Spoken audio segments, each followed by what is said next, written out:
Dear students, welcome to session number 37 of the auditing subject for the BBA 6th semester.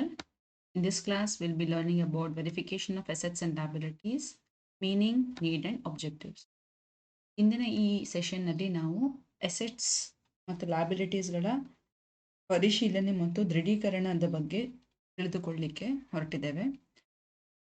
Verification ಅಂದರೆ ಏನು, ಅದು ಯಾತಕ್ಕೆ ಅವಶ್ಯಕತೆ ಇದೆ, ಇದರ ಉದ್ದೇಶಗಳು ಏನು ಅನ್ನೋದನ್ನು ಈ ಸೆಷನ್ನಲ್ಲಿ ನಾವು ತಿಳ್ಕೊಳ್ಳೋಣ. What is verification? Why do we need verification is a question to be answered. Verification of assets means proving the truth or confirmation of the truth. ವಾಸ್ತವ ಇರುವುದನ್ನು ಪರಾಮರ್ಶಿಸಿ ಪರಿಶೀಲಿಸಿ ದೃಢೀಕರಿಸುವುದು ವೆರಿಫಿಕೇಶನ್ ಅಂತ ಹೇಳ್ತಾರೆ. ಏನಿದೆಯೋ ಅದು ನಿಜವಾಗ್ಲೂ ಏನನ್ನ ಕ್ಲೇಮ್ ಮಾಡಿದೆವೋ ಅಥವಾ ಯಾವ ವಿಷಯದ ಬಗ್ಗೆ ನಾವು ಕ್ಲೇಮ್ ಮಾಡಿದೆವೋ, ಸ್ಟೇಟ್ಮೆಂಟ್ ಕೊಟ್ಟಿದೆವೋ, ಆ ಸ್ಟೇಟ್ಮೆಂಟ್ ನಿಜವಾಗ್ಲೂ ಅಸ್ತಿತ್ವದಲ್ಲಿದೆ ಅಥವಾ ಆ ಪರ್ಟಿಕ್ಯುಲರ್ ಆಕ್ಟಿವಿಟಿ ಆಗಿದೆ ಅನ್ನೋದನ್ನ ಕನ್ಫರ್ಮ್ ಮಾಡೋದಕ್ಕೆ ನಾವು ವೆರಿಫಿಕೇಶನ್ ಅಂತ ಹೇಳ್ತೇವೆ. ವೌಚಿಂಗ್, ಕಳೆದ ಸೆಷನ್ಸ್ಗಳಲ್ಲಿ ನಾವು ವೌಚಿಂಗ್ ಬಗ್ಗೆ ತಿಳ್ಕೊಂಡ್ವಿ. Vouching talks about the proof of accuracy and authenticity of the transaction. So ವೌಚಿಂಗ್ನ ಉದ್ದೇಶ ಏನು ಅಂತ ಹೇಳಿದರೆ, ನಾವು ಮಾಡಿದಂಥ ಟ್ರಾನ್ಸಾಕ್ಷನ್ ಅಥೆಂಟಿಕ್ಕಾ, ಅದಕ್ಕೆ ಡಾಕ್ಯುಮೆಂಟ್ರಿ ಎವಿಡೆನ್ಸ್ ಇದೆಯಾ, ಆ ಟ್ರಾನ್ಸಾಕ್ಷನ್ ಆದದಕ್ಕೆ ಪೂರಕವಾದ ದಾಖಲೆಗಳಿದೆಯಾ, ಪ್ರೂಫ್ ಆಫ್ ಎವಿಡೆನ್ಸ್ ಇದೆಯಾ ಅಂತ ನೋಡುವುದು ವೌಚಿಂಗ್ ಆಗಿರ್ತದೆ. ಬಟ್ ವೌಚಿಂಗ್ ಮಾಡಿದ ಮಾತ್ರಕ್ಕೆ ಅಸೆಟ್ಸ್ ಆ್ಯಂಡ್ ಲಯಬಿಲಿಟೀಸ್ ನಿಜವಾಗ್ಲೂ ಅಸ್ತಿತ್ವದಲ್ಲಿದೆ ಅನ್ನೋದನ್ನು ಪ್ರೂವ್ ಮಾಡಲಿಕ್ಕೆ ಸಾಧ್ಯ ಇಲ್ಲ. ಬಿಕಾಸ್ ಎಷ್ಟೋ ಘಟನೆಗಳು, ಎಷ್ಟೋ ಇವೆಂಟ್ಸ್ಗಳನ್ನು ನಾವು ನೋಡಿದರೆ ಕಾಗದ ಪತ್ರಗಳಲ್ಲಿ ಮೇಲಿರುವ ವಿಷಯಗಳಿಗೂ ಅಸ್ತಿತ್ವದಲ್ಲಿ ಅಥವಾ ನೈಜತೆಗೂ ಬಹಳ ದೂರ ಅಥವಾ ನೈಜತೆಗೂ ಬಹಳಷ್ಟು ವ್ಯತ್ಯಾಸಗಳಿರುವುದನ್ನು ನಾವು ಕೇಳಿರ್ತೇವೆ, ನೋಡಿರ್ತೇವೆ. ಸೊ ಹಾಗಾಗಿ ಇದನ್ನು ನಾವು ಫೈನಾನ್ಷಿಯಲ್ ಸ್ಟೇಟ್ಮೆಂಟ್ಸ್ನ ಪರ್ಪಸ್ಗೆ ನಾವು ಬಳಸ್ಕೊಳ್ಳೋದಾದರೆ ಬರೇ ವೋಚಿಂಗ್ ಅಥವಾ ವೋಚಿಂಗ್ ಮಾತ್ರವನ್ನು ನಡೆಸಿದ ಮಾತ್ರಕ್ಕೆ ಎಸೆಟ್ಸ್ ನಿಜವಾಗ್ಲೂ ಇದೆ ಅನ್ನೋದನ್ನು ಪ್ರೂವ್ ಮಾಡಲಿಕ್ಕೆ ಕಷ್ಟ ಇದೆ. ಅಥವಾ ಎಸೆಟ್ಸ್ ಇರ್ಬೋದು, ಅದು ನಿಜವಾಗ್ಲೂ ಓನರ್ಸಿಗೆ ಸೇರಿದ್ದ ಹೌದಾ ಅನ್ನೋದನ್ನು ಪ್ರಶ್ನೆ ಮಾಡುವ ಸಾಧ್ಯತೆ ಇದೆ. ಹಾಗಾಗಿ verification of assets help us in establishing the ownership of the particular asset and the physical existence of the asset. So J.R. Bartley Boy has defined verification. The auditor must satisfy himself that assets really existed at the date of the balance sheet and were free from any charge and that have been properly valued. In verifying the liabilities, he has to see that all the liabilities have been inserted at their proper figures and there is no liability and that no liability has been omitted. ಈ ಸ್ಟೇಟ್ಮೆಂಟ್ನ ಉದ್ದೇಶ ಏನು, ಈ ಸ್ಟೇಟ್ಮೆಂಟ್ನ ಅರ್ಥ ಏನು, auditor ಆದವರು ಏನು ಮಾಡಬೇಕು, J.R. Bottle ಬಾಯ್ ಅವರು ಹೇಳಿದ್ದಾರೆ. ಅವ್ರು ಹೇಳ್ತಾರೆ, ಬ್ಯಾಲೆನ್ಸ್ ಶೀಟ್ನಲ್ಲಿ ಇದೆ ಅಂತ ಹೇಳಿ ಕ್ಲೇಮ್ ಮಾಡಲಾದ ಅಸೆಟ್ಸ್ಗಳು, ಬ್ಯಾಲೆನ್ಸ್ ಶೀಟ್ ಸ್ಟೇಟ್ಮೆಂಟಲ್ಲಿ ತೋರಿಸಲ್ಪಟ್ಟ ಅಸೆಟ್ಸ್ಗಳು ನಿಜವಾಗ್ಲೂ ಅಸ್ತಿತ್ವದಲ್ಲಿದೆ. ಯಾವ ದಿನದಂದು ಅಂದರೆ ಆ ಬ್ಯಾಲೆನ್ಸ್ ಶೀಟ್ ಡೇಟ್ ದಿನದಂದು 31st March of a particular ಇಯರ್ಗೆ ಬ್ಯಾಲೆನ್ಸ್ ಶೀಟ್ ಮಾಡ್ತೀರಾ. ಆ ಬ್ಯಾಲೆನ್ಸ್ ಶೀಟ್ ದಿನದಂದು ನಿಜವಾಗ್ಲೂ ಆ ಎಸೆಟ್ ಅಸ್ತಿತ್ವದಲ್ಲಿತ್ತು ಮತ್ತು ಆ ಎಸೆಟ್ನ ಮೇಲೆ complete ownership the particular business ಇತ್ತು. ಅಂದರೆ ಅದರ ಮೇಲೆ ಬೇರೆಯವರಿಗೆ ಹಕ್ಕು, ಬೇರೆಯವರ ಚಾರ್ಜ್ ಇರಲಿಲ್ಲ. ಇದ್ರೆ ಪರವಾಗಿಲ್ಲ, ಇರುವ ಸಾಧ್ಯತೆ ಇದೆ. ಇದ್ರೆ ಅದನ್ನು ಬ್ಯಾಲೆನ್ಸ್ ಶೀಟಲ್ಲಿ ಮೆನ್ಷನ್ ಮಾಡಬೇಕು. ಫಾರ್ ಎಕ್ಸಾಂಪಲ್, ನೀವೊಂದು ಕಾರ್ ತಗೋತೀರಾ, ಬ್ಯಾಂಕ್ ಲೋನ್ ತಗೊಂಡು ಕಾರ್ ತಗೋತೀರಾ ಅಂದರೆ ಕಾರ್ ನಿಮ್ಮದೇ, ನೋ ಡೌಟ್. ಬಟ್ ಯಾವಾಗ ಅದು ಕಂಪ್ಲೀಟ್ಲಿ ನಿಮ್ಮದಾಗತ್ತೆ ಅಂತ ಹೇಳಿದ್ರೆ ಕಾರ್ನ ಮೇಲಿನ ಲೋನ್ ತೀರುವ ತನಕ. ಅಂದರೆ ಕಾರ್ನ ಮೇಲಿನ ಲೋನ್ ಇರುವಷ್ಟು ದಿನ ಕಾರ್ನ ಮೇಲಿನ ಮಾರ್ಗೇಜ್ ರೈಟ್ಸ್ ಇರೋದು ಯಾರದು ಅಂತ ಹೇಳಿದ್ರೆ ಬ್ಯಾಂಕಿನವರದ್ದು. ಯಾರನ್ನ ನೀವು ಲೋನ್ ತಗೊಂಡು ಕಾರ್ ಪರ್ಚೇಸ್ ಮಾಡಿದ್ದೀರೋ ಆ ಬ್ಯಾಂಕಿನವರಿಗೆ ಲಿಯನ್ ಇರ್ತದೆ, ಚಾರ್ಜ್ ಇರ್ತದೆ ಆ ಪರ್ಟಿಕ್ಯುಲರ್ ಲೋನ್, ಆ ಪರ್ಟಿಕ್ಯುಲರ್ ಕಾರ್ನ ಮೇಲೆ. ಯಾವ ದಿನ ನೀವು ಕೊನೆಯ ಕಂತನ್ನು ಪಾವತಿ ಮಾಡ್ತಿರೋ ಆ ದಿನ ಆ ಕಾರನ್ನು ಕ್ಲೀನ್ ಆಫ್ ಚಾರ್ಜ್, ಅಂದರೆ ಅದರ ಮೇಲಿನ ಬಾಧ್ಯತೆಗಳನ್ನು ನೀವು ಪೇಮೆಂಟ್ ಮಾಡಿರೋದ್ರಿಂದ ಆ ಕಾರ್ ಇನ್ನು ಕಂಪ್ಲೀಟ್ ಆಗಿ ನಿಮ್ಮದಾಗಿ ಬಿಡ್ತದೆ. So to ensure that the assets are existing on the balance sheet date and they are free from charge. If there are any charges also they are disclosed, and check whether all the liabilities are included.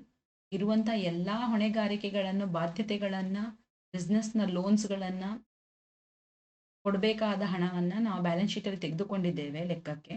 ಮತ್ತು ಆ ಲಯಬಿಲಿಟೀಸ್ಗಳ ಬೆಲೆ ಏನು ನಾವು ನಿಗದಿಪಡಿಸಿ balance ಶೀಟಲ್ಲಿ ಹಾಕಿದೆವೋ ಅದು ಸರಿಯಾಗಿದೆ ಅನ್ನೋದನ್ನು verify ಮಾಡುವುದು ಆಡಿಟರ್ನ ಜವಾಬ್ದಾರಿ ಅಂತ JR ಬಾಟ್ಲಿ ಬಾಯ್ ಅವರು ಅಭಿಪ್ರಾಯ ಪಡ್ತಾರೆ. ಹಾಗಾದರೆ ವೌಚಿಂಗ್ ಮತ್ತು ವೆರಿಫಿಕೇಶನ್ ಅಲ್ಲಿರುವ ಡಿಫರೆನ್ಸ್ ಏನು? What is the difference between vouching and verification?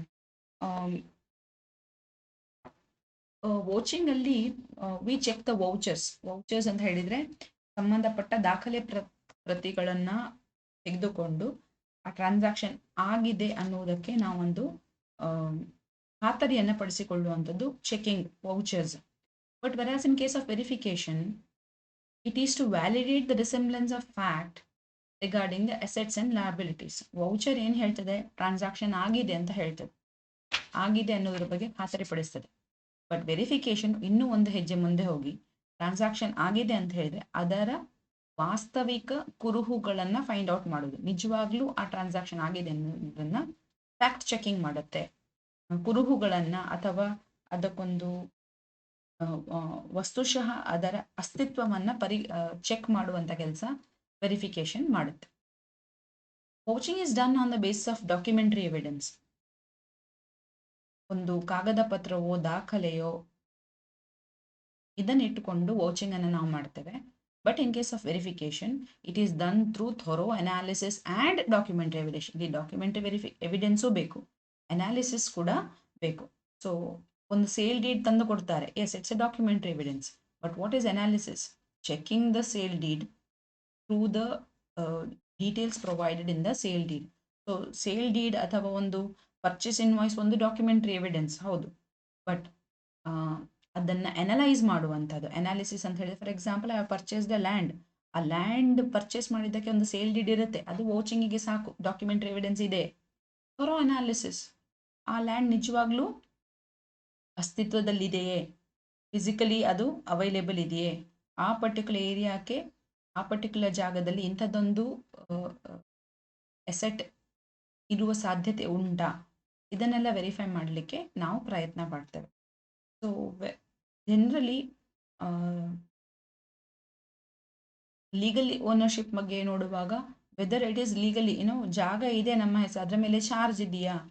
So asset owner ಅದಂತ ತೋರಿಸ್ತೀರಿ ಬ್ಯಾಲೆನ್ಸ್ ಶೀಟಲ್ಲಿ, ಲ್ಯಾಂಡ್ ಆ್ಯಂಡ್ ಬಿಲ್ಡಿಂಗ್ ಸರಿ, ಅದ್ರ ಮೇಲೆ ಚಾರ್ಜ್ ಇದೆಯಾ, ಯಾವುದಾದ್ರೂ ಬ್ಯಾಂಕ್ ಅದು ಲೋನ್ ಇದೆಯಾ, ಅಥವಾ ಆ ಲ್ಯಾಂಡ್ ಆ್ಯಂಡ್ ಬಿಲ್ಡಿಂಗನ್ನು ಎಲ್ಲಿಯಾದರೂ ಅಡ ಇಟ್ಕೊಂಡು ಮಾರ್ಗೇಜ್ ಇಟ್ಕೊಂಡು ಲೋನ್ ತೆಗೆದಿದ್ದೀರಾ, ಇದನ್ನೆಲ್ಲವೂ ಕೂಡ ವೆರಿಫೈ ಮಾಡೋದು ಆಡಿಟರ್ನ ಜವಾಬ್ದಾರಿ in case of verification. Then vouching is generally done for items of income statement. ವೌಚಿಂಗನ್ನು ಹೆಚ್ಚಿನ ಬಾರಿ ನಾವು ಇನ್ಕಮ್ ಸ್ಟೇಟ್ಮೆಂಟ್ನ ಐಟಮ್ಸ್ಗಳಿಗೆ ಅಪ್ಲೈ ಮಾಡ್ತೇವೆ. ಯಾಕಂದರೆ ಅಲ್ಲಿ ನಮಗೆ ಬೇಕಿದ್ದು ಆ ಟ್ರಾನ್ಸಾಕ್ಷನ್ ಆಗಿದೆಯಾ, ಬಿಸ್ನೆಸ್ಸಿಗೆ ಸಂಬಂಧಪಟ್ಟಿದೆಯಾ. For example insurance premium, have you paid? Answer should be yes. If the answer is yes, whether there is an insurance paid premium statement, yes, if it is there.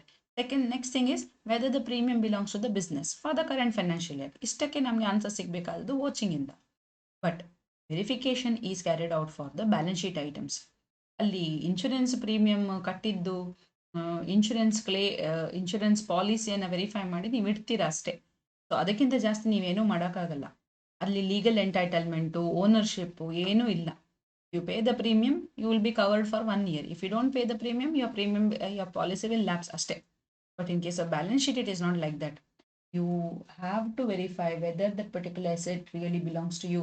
The ownership is with the client. The client has not mortgaged it somewhere. Even if he has done it, whether that disclosure is done. All these things will be verified. Vouching is generally done throughout the year. ವರ್ಷದಲ್ಲ 365 ದಿವಸ ಕೂಡ ನೀವು ವೋಚಿಂಗ್ ಮಾಡಬಹುದು.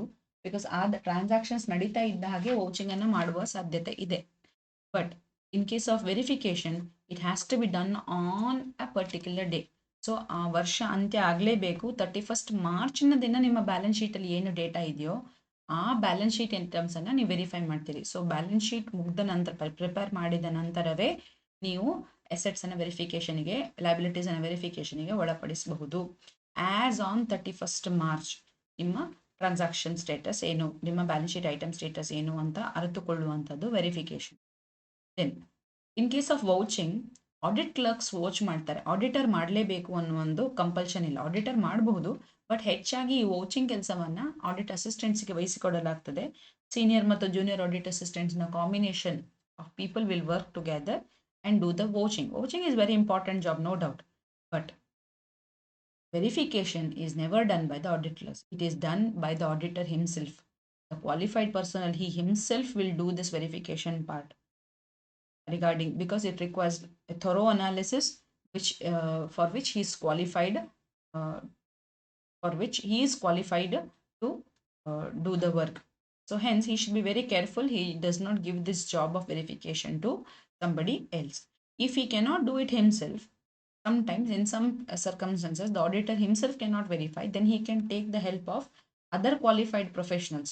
For example, auditor is not a civil contractor, so he will not be able to evaluate, judge the value of the particular building which is under construction. Then he has to take the help of a certified architect who will be doing the job. So he cannot delegate this work to his assistants. He can take the help of qualified professionals or professionals who are qualified in that particular area, but cannot ever give this job to his assistants. Then watching is about aiming to test the accuracy, completeness and authenticity of the transaction. But verification is about confirming the ownership, possession, valuation and disclosure of the assets and liabilities. Coaching ಮಾಡುವಾಗ ನಮಗೆ ಗೊತ್ತಿರಬೇಕಾದಂಥ ನಾವು ಏನನ್ನು test ಮಾಡಲಿಕ್ಕೆ ಹೊರಡ್ತೇವೆ ಅಂತ ಹೇಳಿದರೆ, ಜರ್ನಲ್ಸಲ್ಲಿ, subsidy ಬುಕ್ಸಲ್ಲಿ enter ಮಾಡಿದಂಥ ಟ್ರಾನ್ಸಾಕ್ಷನ್ಸ್ಗಳು ವ್ಯಾಲಿಡಾ, ನಿಜವಾಗ್ಲೂ ನಡೆದಿದೆಯಾ, ಮತ್ತು ಅದನ್ನು ಅಕ್ಯುರೇಟ್ ಆಗಿ ನಿಖರವಾಗಿ ಅದನ್ನು ರೆಕಾರ್ಡ್ ಮಾಡಲಾಗಿದೆ. ಸೊ ಇಫ್ ಇಟ್ಸ್ 5,000 ಟ್ರಾನ್ಸಾಕ್ಷನ್, 5,000 ಅಷ್ಟು ಬಿ ರೆಕಾರ್ಡೆಡ್. ಕಂಪ್ಲೀಟ್ ಆಗಿದೆಯಾ, ಸೊ ಡೆಬಿಟ್ ಕ್ರೆಡಿಟ್ ಸರಿಯಾಗಿ ಆಗಿದೆಯಾ, ಮತ್ತು ಅದು ಅಥೆಂಟಿಕ್ ಟ್ರಾನ್ಸಾಕ್ಷನ್, ಬಿಸ್ನೆಸ್ಸಿಗೆ ಸಂಬಂಧಪಟ್ಟದ್ದು ಹೌದಾ, ವೆದರ್ ಇಟ್ ಇಸ್ ಆಥರೈಸ್ಡ್, ಅದಕ್ಕೆ ಸಂಬಂಧಪಟ್ಟ ರೆಸ್ಪಾನ್ಸಿಬಲ್ ಪರ್ಸನಿಂದ ಅದಕ್ಕೆ ಅನುಮೋದನೆ ಸಿಕ್ಕಿದ ಮೇಲೆ ನಾವು ಮಾಡಿದ್ದೇವೆ ಅನ್ನೋದೆಲ್ಲ ನಾವು ವೆರಿಫೈ ಮಾಡ್ತೇವೆ. But in case of verification of assets, here it is confirming, ದೃಢಪಡಿಸ್ಕೊಳ್ತಾ ಇದ್ದೇವೆ. ಯಾವುದರ ಬಗ್ಗೆ? ಓನರ್ಶಿಪ್ನ ಬಗ್ಗೆ. ಅಂದರೆ ಆ ಕ್ಲೈಂಟ್ ನಿಜವಾಗ್ಲೂ ಅದರ ಮಾಲಕರು ಹೌದಾ, ಪೂರ್ಣ ಮಾಲಕತ್ವ ಇದೆಯಾ, ಇಲ್ಲ ಅದನ್ನು ಯಾರೊಟ್ಟಿಗೆ ಹಂಚಿಕೊಳ್ಳಲಾಗಿದೆಯಾ, ಅಥವಾ ಯಾವುದಾದ್ರೂ ಕ್ವಶನ್ ಮಾರ್ಕ್ ಇದೆಯಾ, ಅಂದರೆ ಇದರ ಮೇಲೆ ಯಾವುದಾದ್ರು ಲೀಗಲ್ ಲಿಟಿಗೇಷನ್ ಇದೆಯಾ, ಕಾನೂನಾತ್ಮಕ ತೊಡಕುಗಳೇನಾದರೂ ಇದೆಯಾ ಅನ್ನೋದನ್ನು ವೆರಿಫೈ ಮಾಡುವಂಥ. ಪೊಸೆಷನ್ ಮೀನ್ಸ್ ಸ್ವಾಧೀನ, ಅದು ಬಿಸ್ನೆಸ್ನ ಸ್ವಾಧೀನದಲ್ಲಿಯೇ ಇದೆಯಾ, ಇಲ್ಲ ಬೇರೆಯವರ ಸ್ವಾಧೀನದಲ್ಲಿ ಇದೆಯಾ ಅಂತ. ಸ್ವಾಧೀನ means possession. It should be within the possession of the organization. It may be used by somebody else, but whether the legal possession is in the hands of the owner, and sometimes physical possession also. Renting out of machinery ಎಲ್ಲ ಮಾಡಿದ್ರೆ physical possession ಬೇರೆ ಕಡೆ ಇರ್ತದೆ. In that case we have to verify whether it is still existing or not. Then comes valuation.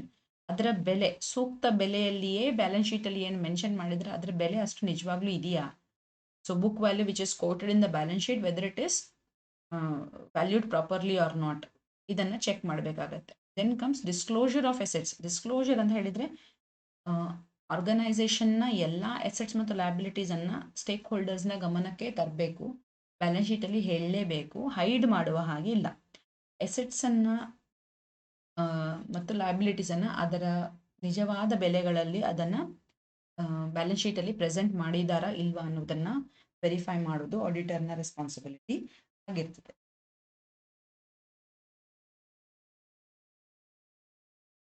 Now let us move on to understand what is the objective of verification of assets and liabilities. ಉದ್ದೇಶ ಏನು? Assets ಮತ್ತು ಲಯಬಿಲಿಟೀಸನ್ನು ವೌಚಿಂಗ್ ಆದಮೇಲೂ ಕೂಡ verify ಮಾಡುವಂತಹ ಉದ್ದೇಶ ಏನು ಅನ್ನೋದನ್ನು ನಾವೀಗ ಅರಿತುಕೊಳ್ಳೋಣ.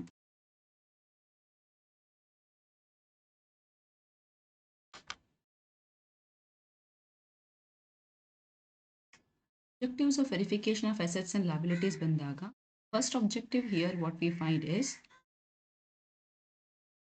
to find out whether the assets and liabilities shown in the balance sheet actually exist. ಅದು ನಿಜವಾಗ್ಲೂ ಅಸ್ತಿತ್ವದಲ್ಲಿ ಇದೆಯೇ ಅನ್ನೋದನ್ನು ಫೈಂಡ್ ಔಟ್ ಮಾಡೋದು. ಫಿಸಿಕಲಿ ಎಕ್ಸಿಸ್ಟೆಂಟ್ ಆಗಿರಬೇಕು. ಇನ್ ಕೇಸ್ ಆಫ್ ಲಯಬಿಲಿಟೀಸ್, ಯಾರಿಗೆ ಹಣ ಕೊಡಬೇಕಾಗಿದೆಯೋ ಅವರ ಮುಖಾಂತರ ಕನ್ಫರ್ಮೇಷನ್ ಅನ್ನು ಪಡೆದುಕೊಂಡು ನಿಜವಾಗ್ಲೂ ಅಷ್ಟು ಹಣ ಅವರಿಗೆ ಕೊಡಬೇಕಾದಂಥ ಬಾಕಿ ಇದೆ It may be through bank statements, it may be through confirmation statements. And it has been, the second one is whether the assets and liabilities appearing in the balance sheet are shown in the correct values. The values have to be genuine. So in case of assets, for example, fixed assets normally they are maintained at book value, that is cost plus additions made minus deduction minus sales minus depreciation. But in case of certain assets like closing stock, there the rule says cost or market value, whichever is less, whether it has been followed properly, whether the valuation is done as per the accounting principles or not, has to be also verified. To confirm the possession and ownership. Possession means swadhina. Ownership means ಮಾಲಕತ್ವ. Possession ಮತ್ತು ownership ಎರಡು ಇದೆಯಾ ಅಂತ check ಮಾಡುವಂಥದ್ದು. Ownership not just merely on paper but also complete ownership. So ಅದು mortgage ಇದ್ದರೆ, ಕೆಲವೊಮ್ಮೆ ಬ್ಯಾಂಕಲ್ಲಿ ಅಡಮಾನ ಇಟ್ಟಿರ್ಬೋದು, ಅಡ ಇಟ್ಟಿದ್ರೆ then such mortgage if any should be brought to the notice of the stakeholders. Possession, physical possession, ಕೆಲವೊಮ್ಮೆ goods are sold on sale or return basis. Sale ಮಾಡ್ಬೋದು ಇಲ್ಲ ರಿಟರ್ನ್ ಮಾಡ್ಬೋದು ಅನ್ನೋ ಒಂದು ಕಂಡೀಷನಲ್ಲಿ ಕಸ್ಟಮರಿಗೆ ಕಳಿಸಿರ್ತಾರೆ. ಕಸ್ಟಮರ್ ಸೇಲು ಆಗಿರೋದಿಲ್ಲ, ರಿಟರ್ನು ಮಾಡಿರೋದಿಲ್ಲ. ಅಂಥ ಸಿಚುವೇಶನಲ್ಲಿ ನಿಮ್ಮ ಕ್ಲೋಸಿಂಗ್ ಸ್ಟಾಕ್ ವ್ಯಾಲ್ಯೂಯೇಷನ್ ಅನ್ನು ಯಾವ ರೀತಿ ಮಾಡ್ತೀರಾ? ಕಸ್ಟಮರ್ ಹತ್ರ ಇರುವ ಗೂಡ್ಸ್ ಅನ್ನ ನಿಮ್ಮ ಗೂಡ್ಸ್ ಅಂತ ತೋರಿಸ್ತೀರಾ, ಇಲ್ವಾ ಅದನ್ನು ಸಪ್ರೇಟ್ ಆಗಿ ಮೆನ್ಷನ್ ಮಾಡ್ತೀರಾ? ಇದನ್ನೆಲ್ಲ we have to verify in the case of stock. Similarly proper classification, assets ಅನ್ನ long term, short term, fixed assets ಮತ್ತು ಫಿಕ್ಟಿಷಿಯಸ್ಸು, ವೇಸ್ಟಿಂಗ್ ಅಸೆಟ್ಸ್ ಅಂತ ಕ್ಲಾಸಿಫಿಕೇಶನ್ ನಾವು ಮಾಡ್ತೇವೆ. We will learn about it. So whether the assets have been properly classified. So the stock of gold may be a permanent asset for somebody, but for a